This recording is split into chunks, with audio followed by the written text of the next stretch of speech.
Okay, we're back again for Advent of Code 2022, day 14. Here to just hopefully get some points, not get caught up on not being able to debug for half an hour, not dealing with technical difficulties. We're just here to solve some problems. Usually, somewhere between, I feel, day 19 and 23 is always a super tricky problem of the month, where it's like, oh, I can't even solve this in one sitting. But I don't think we're there yet. I think it's mostly just implementation and reading still, and hopefully dodging technical difficulties.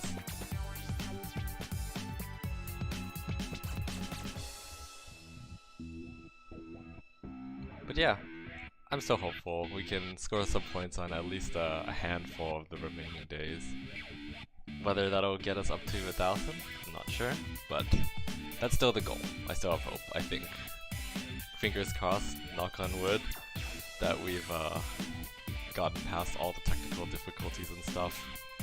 And we can just solve some problems and go fast.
So these are XYs.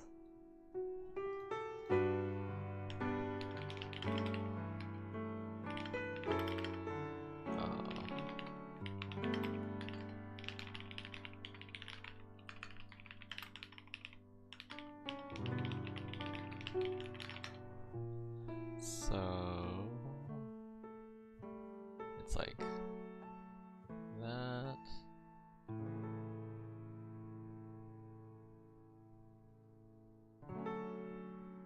So it's like here to here, here to here. 1, 2, 3, 4. Okay, I see. So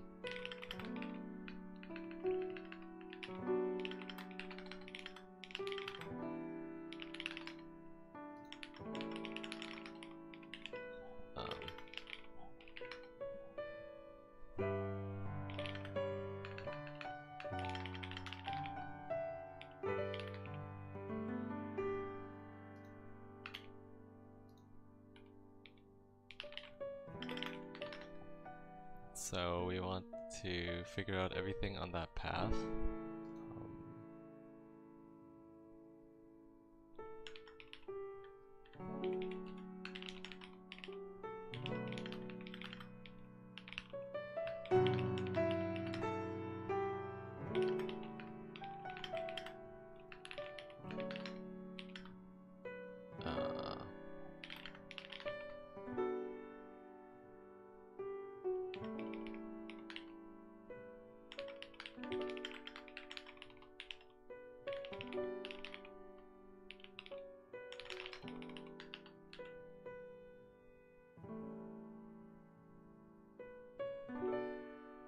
So it's going to be, we don't know which direction to draw, so we'll just say,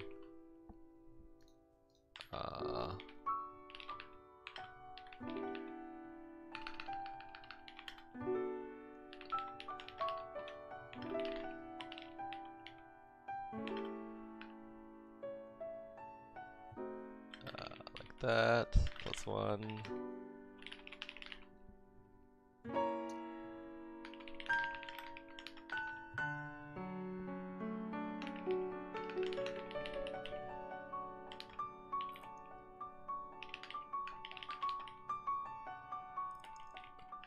should be X's instead.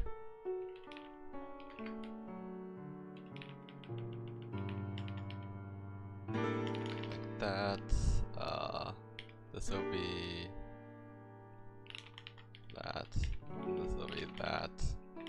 And then last equals next.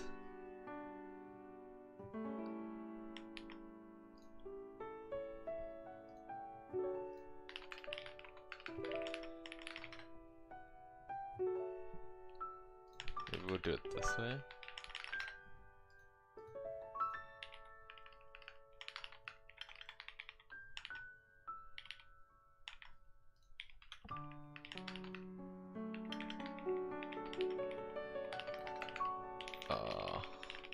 I wonder if this will do anything. Try it out.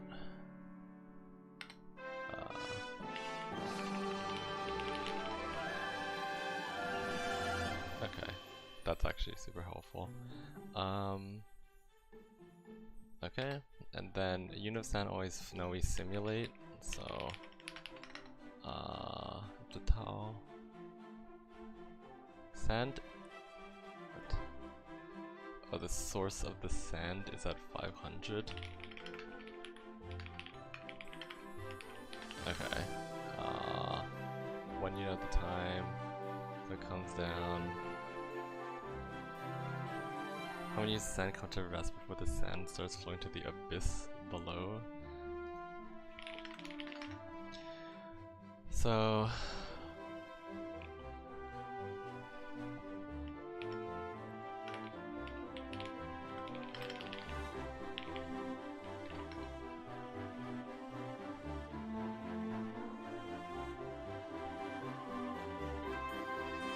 and the next unit sand is not produced until the next unit comes to rest.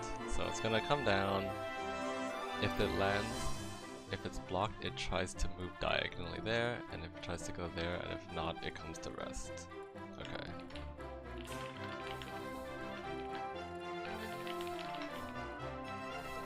So we simulate, right? If sand is none, we'll say sand is going to be equal to the source point. Continue. Otherwise,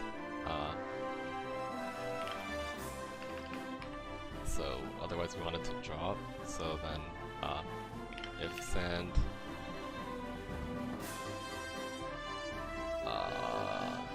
so if board dot get of current location of sand plus south is default to a nothing is not equal to not in this. It's either blocked by you or you're blocked by thing come to rest.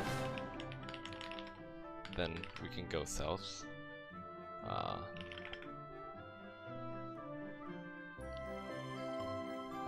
So sand plus equals south, then continue.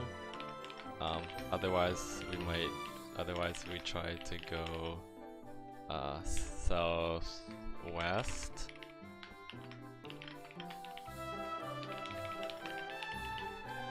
Otherwise we try to go southeast. Otherwise we fixate it at that point, so board of current sound location becomes an O, and then we want to clear the sand. And let's do a print grid of board. Let's see what happens here.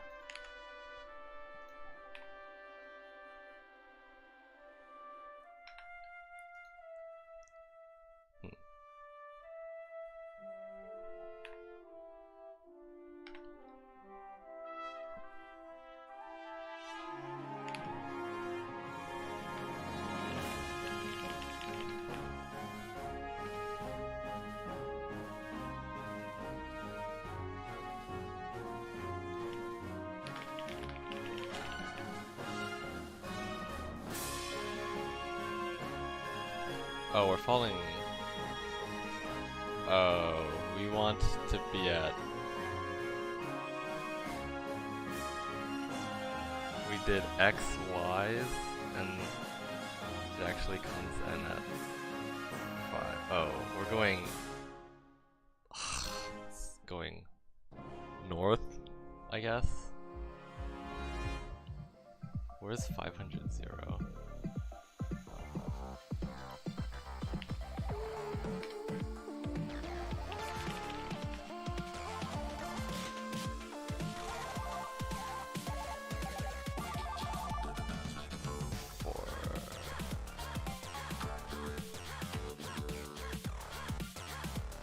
We should be dropping the sand from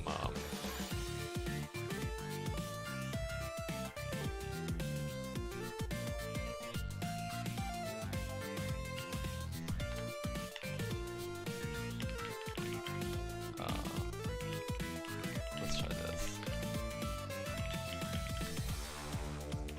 I just want to see where it draws. This. Okay, that's fine.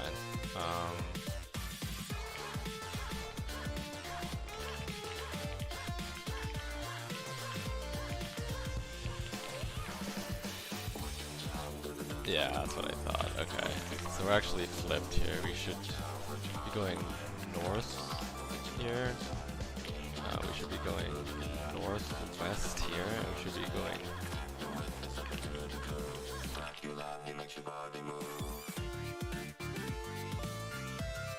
Does this seem roughly correct? Okay, cool.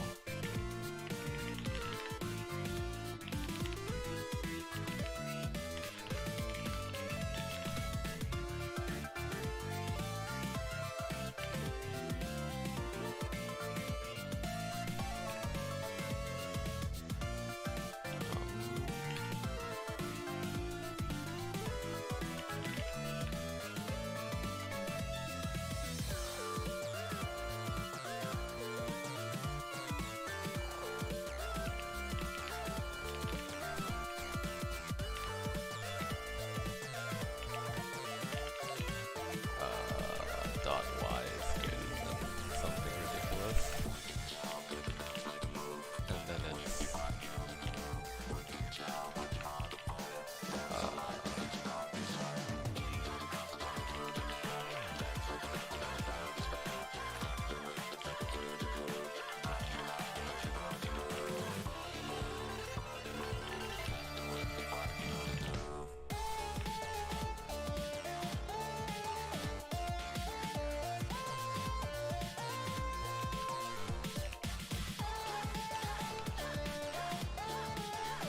So that's 24. Okay, we'll try to run it on here.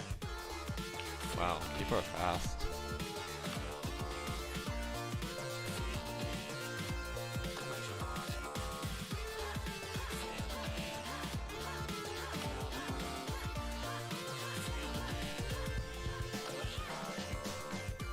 Okay.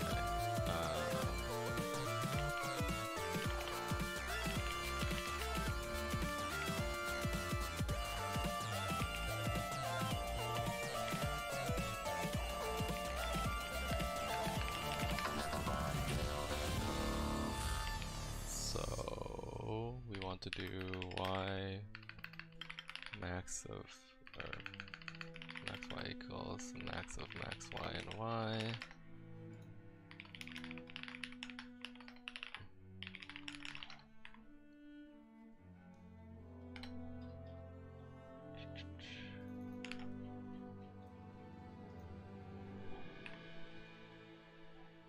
Max y here is 9, and then so it's plus 2. Okay. So,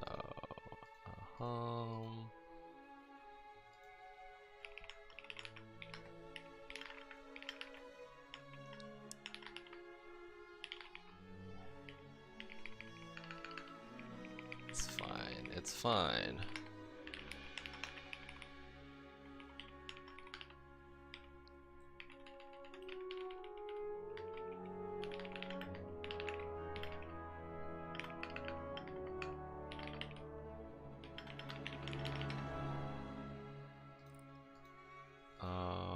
So if we spawn in the sand, we want to break on here.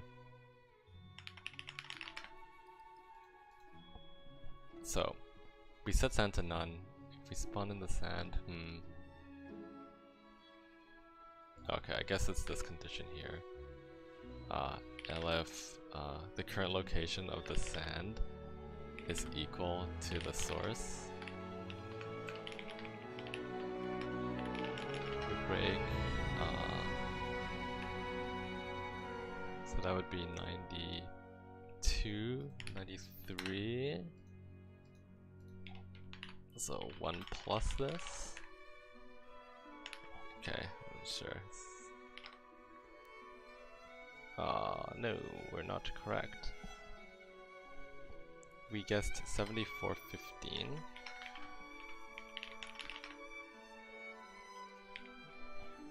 Were we not wide enough on this? I think we can stop printing.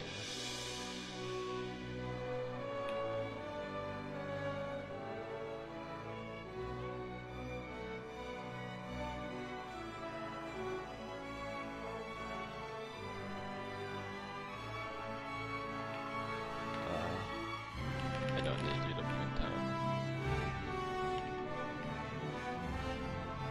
7415 again.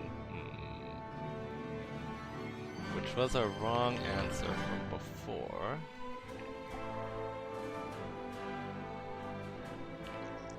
Let's do a little test here.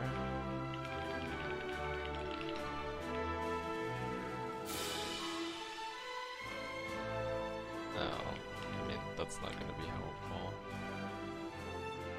I guess we just say that we will stop.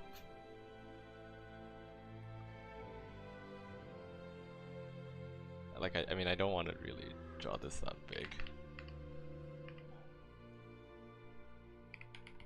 At least for now.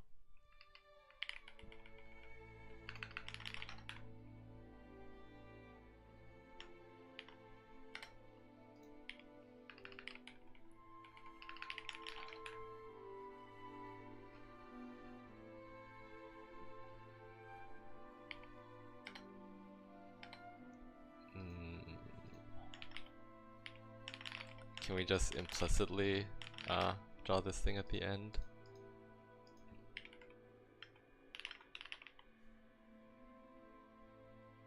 So we can move down, otherwise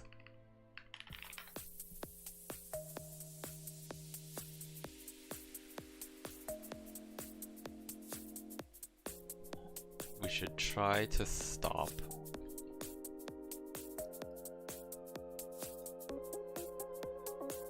If we're at the bottom, right?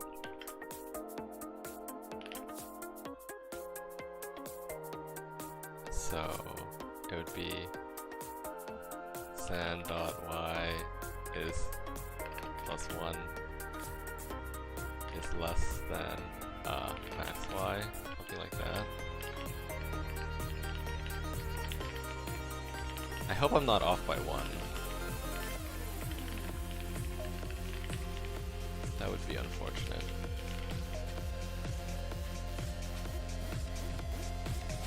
Okay, we gotta go further than this. Right? Going a bit further. Oh. We didn't extend that. This is 93.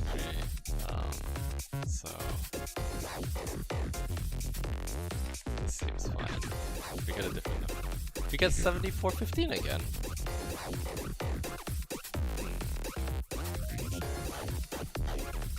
Right, we already tried submitting this. Yeah, we don't submit the answer again. Huh. I mean, this seems right for this example at least.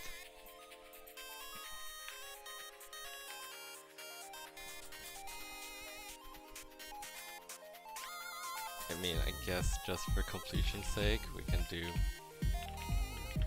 this, and then we correct ourselves.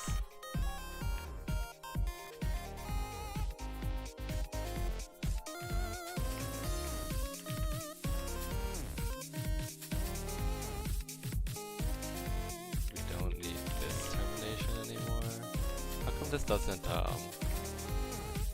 oh, interesting.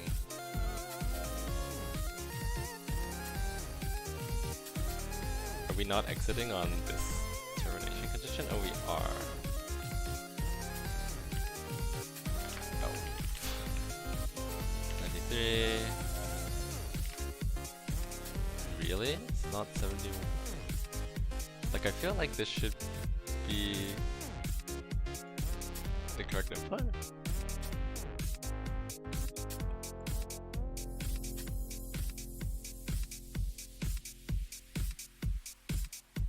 Are we not iterating enough times? Like, I guess this stuff could have fallen even more. Oh yeah, the source isn't blocked yet. Ugh. We're not doing enough iterations. So let's just be... Yeah, we covered up the source here. Wow.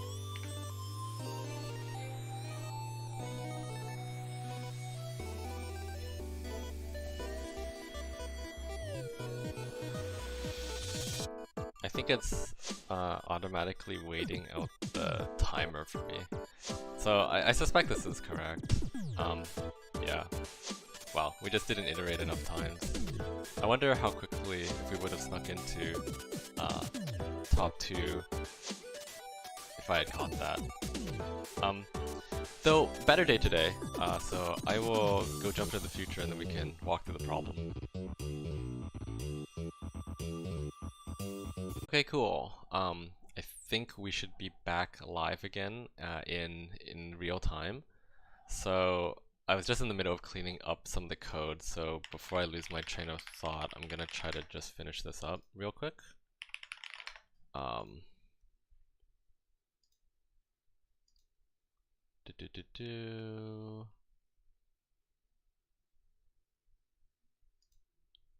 We want to, rather than break,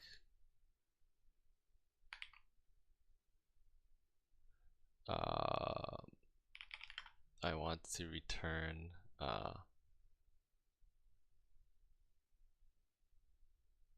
just return here, and also, oops, return, oh, what did I do? I don't want to delete everything, return here. Okay, so we don't need this at the moment. Let's just start with this. Okay, so this question is called regolith reservoir. It's very reminiscent of a, okay, if I hover this link, is it going to bring me to the other? Yeah. It's very reminiscent of a previous question in Advent of Code, this one coming from 2018 called Reservoir Research. This was a day 17 problem a few years back, and it was a very similar thing with this representing basins and water basically dripping down from a source and filling up these like little pockets. I believe this was a question that I didn't actually solve, I think during the course of the competition. Like I took a break and I didn't do it in one sitting because it was really tricky. But so this was a nice throwback, and I'm glad Eric linked out to it. But sorry, apart from that digression, let's talk about what the problem actually is. So the input for today's problem comes in the form of many of these lines giving traces of the rock structure. So this line says that there's some rock that starts at x is 498, y is 4. Then it goes over 2 in the y direction, and then it goes down by 2 in the x direction. So we can see that represented here, where I guess 498 would be here. It's going up 2y to here, and then it's going back 2x over to here. This trace consists of 4 different points, so it starts here, it goes across 1, down here, and then over to here. So the lines are this machine's like scan results telling us the locations of the rocks. And there is a source of sand is it? Yes. There's a source of sand, and sand is kind of dripping down from this source. And sand follows a set of rules. It tries to go down, obviously obeying gravity if it can, and if it lands on a rock, or if it can't move down, it tries to move down and diagonally to the left. If it can't do that, it tries to move down and diagonally to the right. If it can't do any of these things, then it will just stop and kind of solidify itself, represented by this O. So at that point, our little sand source comes and creates another grain of sand, which is going to fall here, down, down, down, down, down. The sand can't fall down here because it's blocked by the other sand. So like the rules say, it tries to move diagonally to the left, and it can, and then comes to rest. And so we continue simulating this thing until the next piece of sand is trying to come down like this. It falls off our little rock contraption here and just infinitely falls into the void. And so the question is asking how many units of sand successfully come to rest before they all fall down to the void. And so let's solve that first. So what I have here is there's a bit of magic going on with my input parsing. Try to ignore it, but basically we want to loop over all the lines in the input. And so a nice trick for Advent of Code stuff is you could do like a split on the arrows and then split on the commas, but a lot of people have a like parse numbers or like get all integers function, and that's all I'm doing here. So I'm grabbing all the integers from every line, which is what this nlines does. So if I were to print nums, we would see that.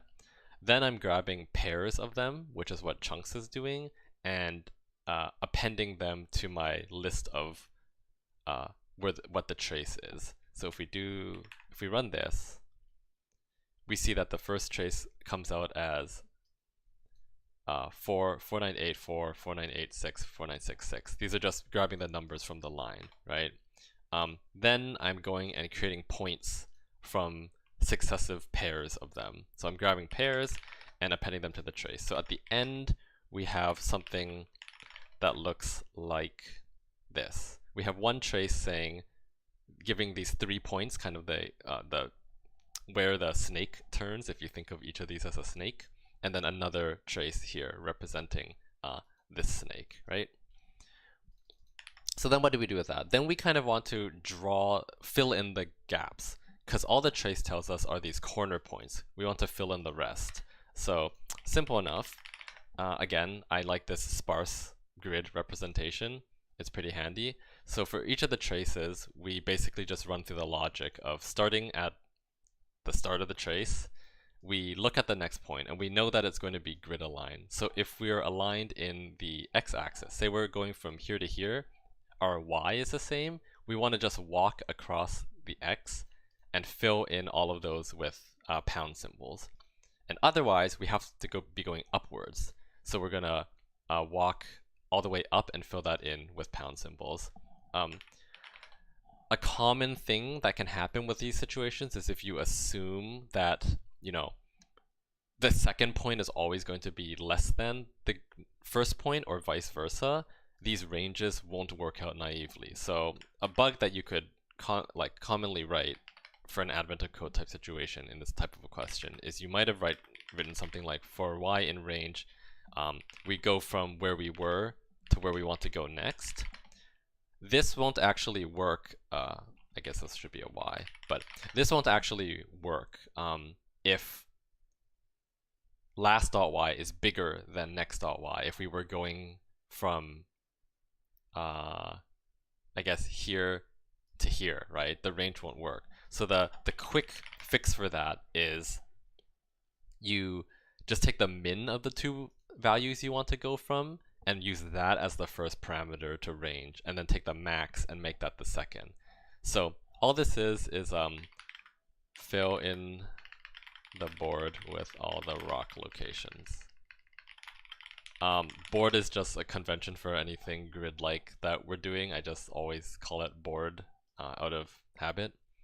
So this isn't necessary, but conveniently also in my helpers, I have something called print grid.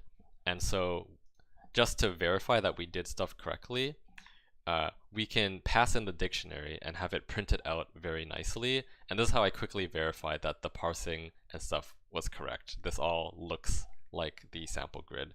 It says the source of the sand starts at 500, 0. So that's here that we kind of manually inputted here. So we're good on that. The next step is we want to simulate this game of creating sand and having it fall down. And so let's see, what do I want to do here? I want to be able to pass it a board. Sorry. And actually, I want to initialize this stuff outside of the board, right? And I want to copy the board because we are making modifications to it. Just to be safe.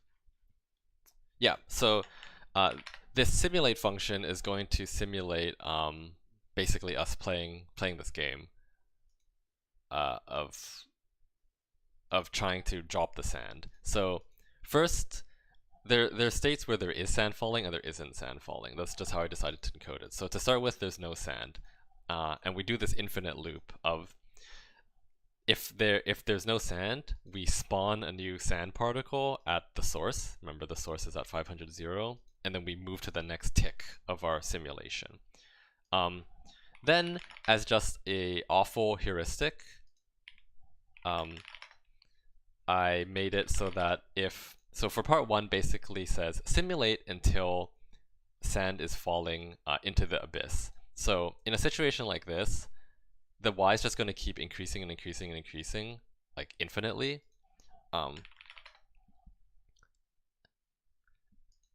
I just guessed that even on the real input, it wouldn't go any farther than 10,000. And so I say if the sand gets that far, we're done, right? We finish the simulation and the state of the board is you know, it's going to be the end. We're not going to be placing any more sand. And so this is the then if neither of these are the case, then the sand is successfully trying to fall. So I have these shortcuts for like adding positive or negative directions to a given point. But because this is flipped from the convention I like to use, this is using positive y goes down rather than positive y goes up. I'm adding north. So the sand is falling down, but north is my definition for positive y. So that's why this says north, even though sand falls down, obviously. So you can ignore these conditions on these if statements for the moment. These are just part of part 2. But we just do what the rules tell us. If the sand is allowed to move down, right? If we try to get that location from the board and we're not blocked by rock and we're not blocked by sand that has kind of settled, then we move the sand down and move on to the next tick. Otherwise, we try to move diagonal down to the left, southwest basically. If we can't do that, then we try to move southeast. And if we can't do that, then the sand is coming to rest, and we say we want to spawn a new sand particle. Actually, we can probably just do this then, right? We just say the sand is at the source, and then the sand will never be that, and then we can just do that. And that simplifies the code a little bit. Yeah, so this will be the simulation. So let's do something where we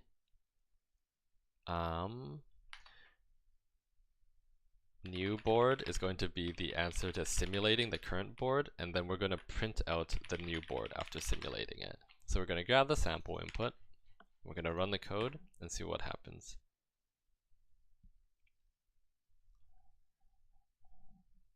And yeah, so if we compare this grid over here to the sample grid here, obviously it looks a little bit different, but all the locations where the sand came to rest looks identical. This is kind of tricky, but it's like covered by this overhang here, so no sand actually settles in this little pocket according to the rules, and that's consistent with what we have here.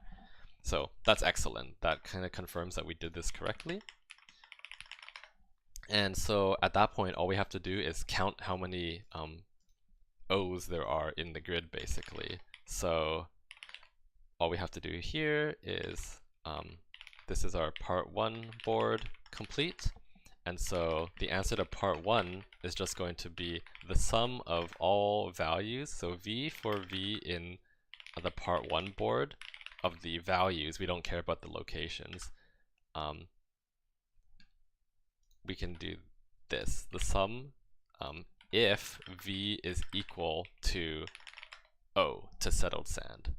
So if we run this, we get 24, and we should, sorry, I can remove this. We're not submitting anymore.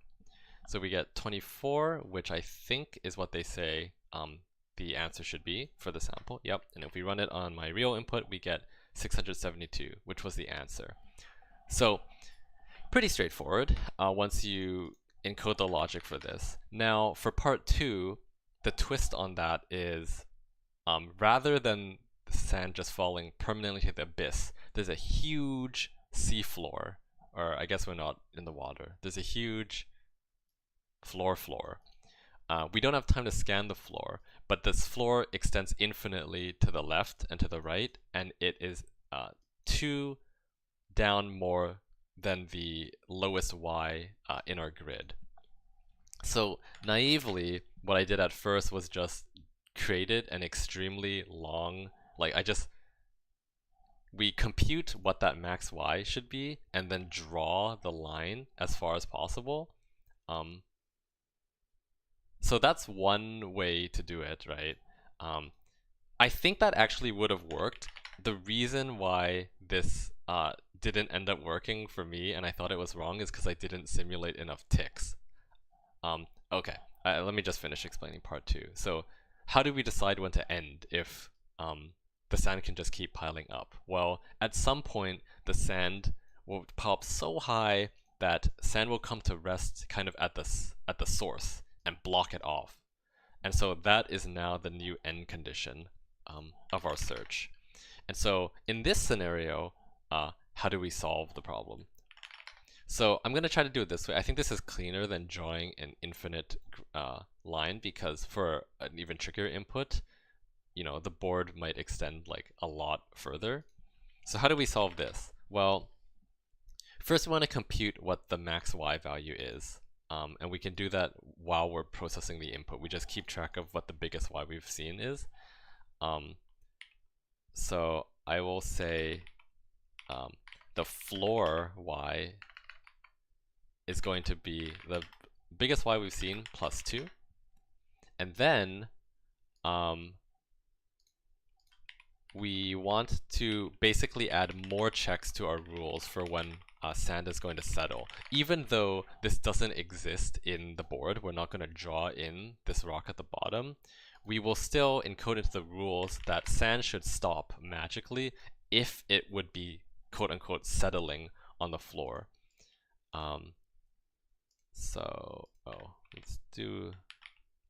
Let's do this actually then.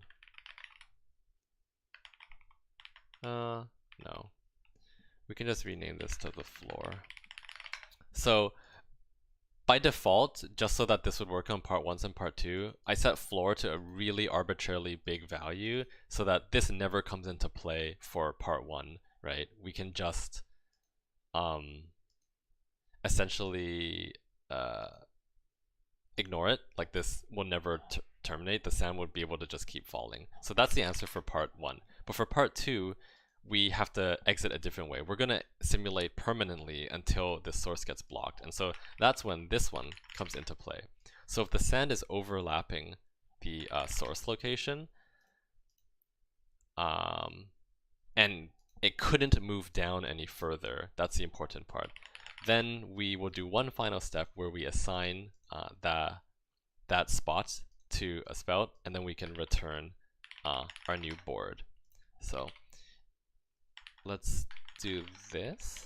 And our part 2 board, rather than just letting floor be this really big value, we're going to tell it where the floor should be. So the floor is going to be at, I guess, max y plus 2. We don't even have to define it there. We can just do something like this and put these things here. Maybe that's a little cleaner. So if all goes well and I didn't mess up the refactoring,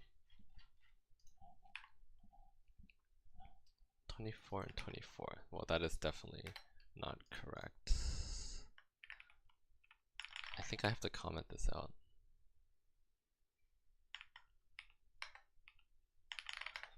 Am I trying to get too fancy, perhaps?